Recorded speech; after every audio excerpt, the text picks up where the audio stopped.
Hey guys, so now that you understand the core fundamentals of JavaScript and the DOM, you should be able to start writing small applications. So we're going to take many of the things that we've learned so far and we're going to create a couple small projects with them. So this project is going to be a loan calculator. This is something that an actual accountant could use to quickly show their clients how long it would take to pay a loan back, how much interest would be, how much the total amount would be, and so on.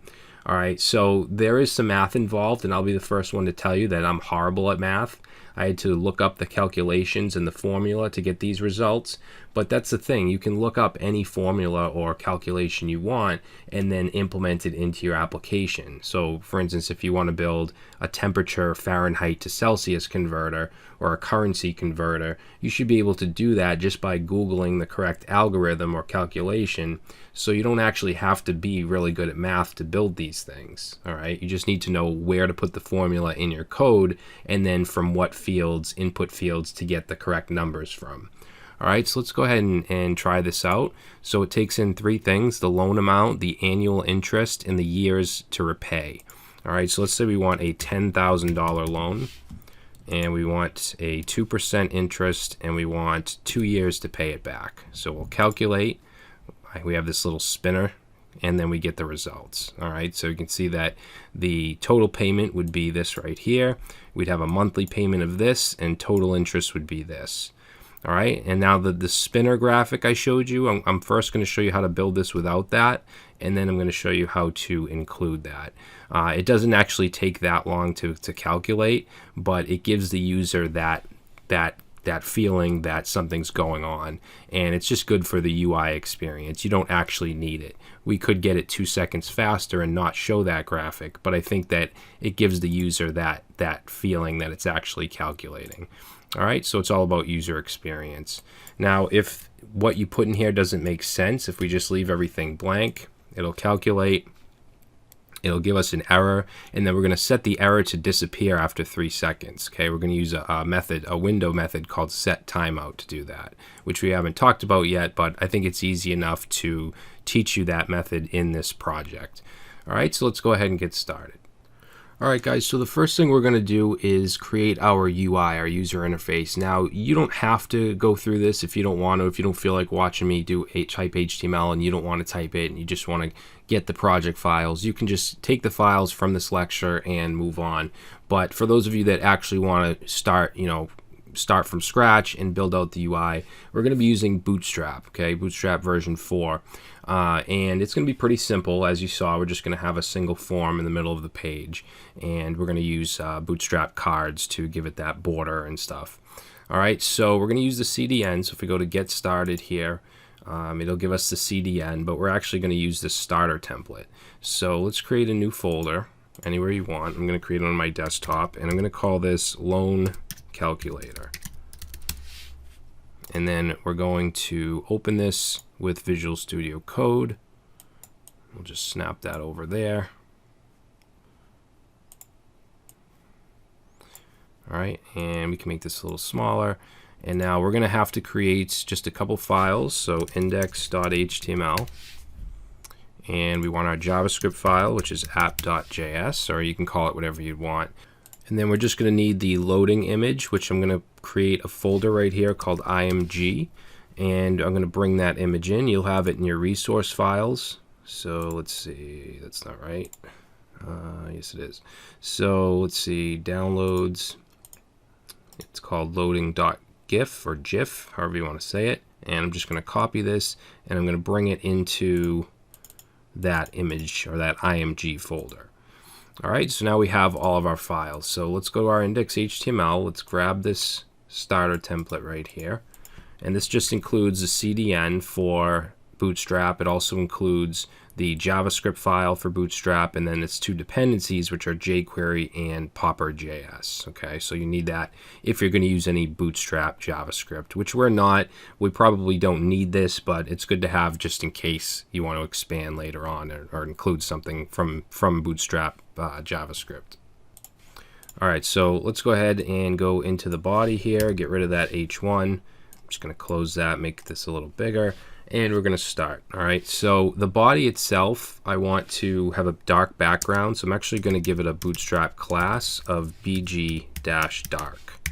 All right, so I'm going to save this, and then I'm going to open this with Live Server by right-clicking and going to Open with Live Server. All right, and if you don't have Live Server installed, you can go to Extensions in VS Code and just search for Live Server and install it. All right, or you can just open your HTML file. So inside the body here, we're going to have a container. So a container in Bootstrap just moves everything to the middle, adds some margin auto, so it has margin on the sides. And then inside the container, we're going to use the grid system. So we're going to do a row. And if you're interested in Bootstrap 4, I do have a Bootstrap 4 course on Udemy. I'm sure that many of you have already taken it, and you should know all about this. But I'm not going to explain every single little thing about Bootstrap. So inside the row here, we want a 6-column div. So I'm going to say call-md-6.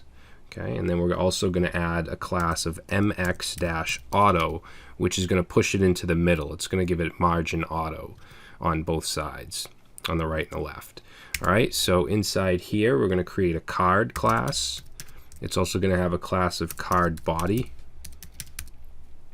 I also want everything to be centered, so I'm going to give it a class of text center. And then I'm also going to give it a class of mt-5, which gives it some margin on the top. All right, so let's go ahead and save that, and we should have our card right in the middle. And even if the browser's bigger, it should stay in the middle because we have that MX Auto class. All right, so from here, what we want to do is add our heading. So it's going to be an H1, and I'm going to give it a class of heading, which we'll use to grab onto it later on. We're also going to give it a class of display-5, which is a Bootstrap class, makes it a certain size, and then some padding on the bottom, so PB-3. All right, and then in this H1, we're just going to say loan calculator. And save, and there we go. All right, so now we want to create our form. So we're going to have a form, and it's going to have an ID of loan-form. Okay, whoop, it doesn't need an action. And then inside the form, we're going to have a couple form groups. In Bootstrap, you want your inputs and labels wrapped in a form group div. Now, I'm going to use an input group because I want to have that money sign to the left of the actual input. So what we'll do is have a class of input-group. And inside here, we're going to have a span with the class of input group add-on. So this is where the money sign is going to go. So I'm going to put that $sign right in the middle there. And then after the span, we'll have our actual input, which will have a type of text. And let's give it a class of form control, which styles the Bootstrap input, gives it some padding, makes it a block level element. We're going to give it an ID of amount so that we can grab onto it in our JavaScript. And then we're going to give it a placeholder of loan amount. Okay, so we'll save that, and there we go. We have our first input. Actually, you know what I'm going to do is I'm going to make these number inputs, not text. That way we can only put numbers in. So let's copy the form group. So this whole div right here. And we'll paste another one in. And this one is going to be the interest. So we're going to change the money sign to a %sign. And then we'll change the ID to interest. And then we'll change the placeholder to interest. Oops. All right. Next thing we want is the repayment years. I'm going to go ahead and save this. So we want repayment years. Now that's not going to be an input group. So let's just go right under this form group and create another one. Okay, so we don't need the input group. We don't need the span. All we need is the actual input. So we'll copy that one and we'll change this to, let's change this to years. ID of years. And then in the placeholder, we'll just say, well, let's say years to repay. That sounds a little better. Okay, so we'll save that. Now we have our 3 fields. Now what we want to do is put our submit button. So we're going to put another form group. And we're going to have an input. This is going to have a type of submit. And you can see how much easier Emmet makes this. I hope you guys have Emmet installed. So value, we're going to say calculate. And then let's give this a class, some bootstrap classes. So btn, we're going to do btn-dark to make it a dark color, and then btn-block to make it a block level button that goes all the way across. So we'll save, and there we go. All right, so the next thing we want to do is go underneath the form. Now our loader will go here, but we're not going to do that just yet. So we'll say loader here. All right, and then we want our results. Okay, so this will be the results, which when we complete our application, we're going to want it to, we're not going to want them to show until we calculate, but for now they're going to show all the time until we get this working. All right, now you can choose to show your results however you want. I'm going to choose to show them in input fields that are disabled, that we can't actually edit. All right, so let's see, I'm going to copy all of these divs. I'm going to grab, actually we'll just grab the first one here. So this form group. Now we don't need a wrap, we don't need a form tag because we're not actually submitting a form. We just need the inputs to display the data. All right, so we're going to change this money sign to say monthly payment. Okay, and then for the input, we're going to change the ID to monthly dash payment, and we're going to change the type. Well, we can keep it at number, and then placeholder, we're not going to need a placeholder. What we're going to need is a disabled attribute. All right, so we want to say disabled. So if we save that, now you can see it's an input form, but we can't do anything with it. It's just for output. Okay, I also want to put an H5 at the top here, and we'll say results, and then let's also wrap this whole thing in a div with the ID of results. All right, so we want to wrap this around.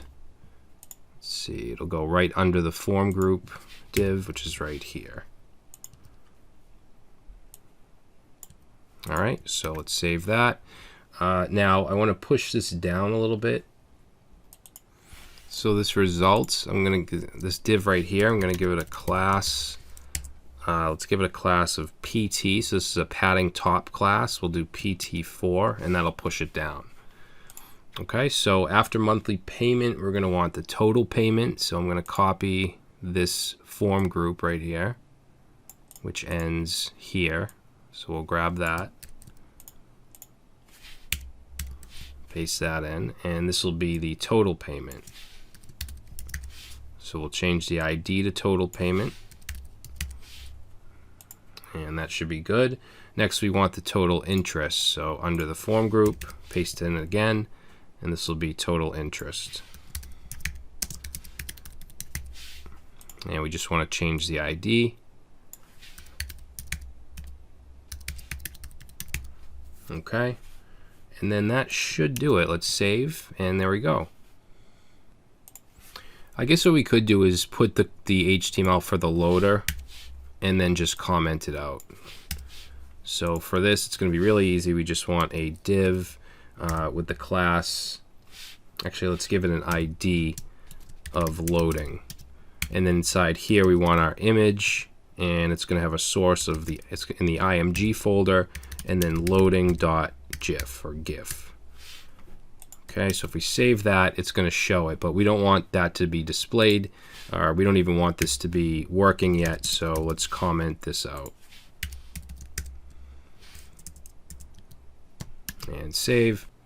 So now we can't see that. Now the last thing we want to do is make sure we include our app.js script, which we haven't done, so we're going to put this at the bottom here. We'll say script, and we want this to have a source of app.js. All right, and just to test it out, we'll go over here to app.js, and we'll just say alert1 and save, and you can see that that loads. Good. All right, so let's save this, and then in the next video we're going to start to add our functionality. We want to add an event listener onto this button and calculate our stuff here. All right, so I will see you in the next video.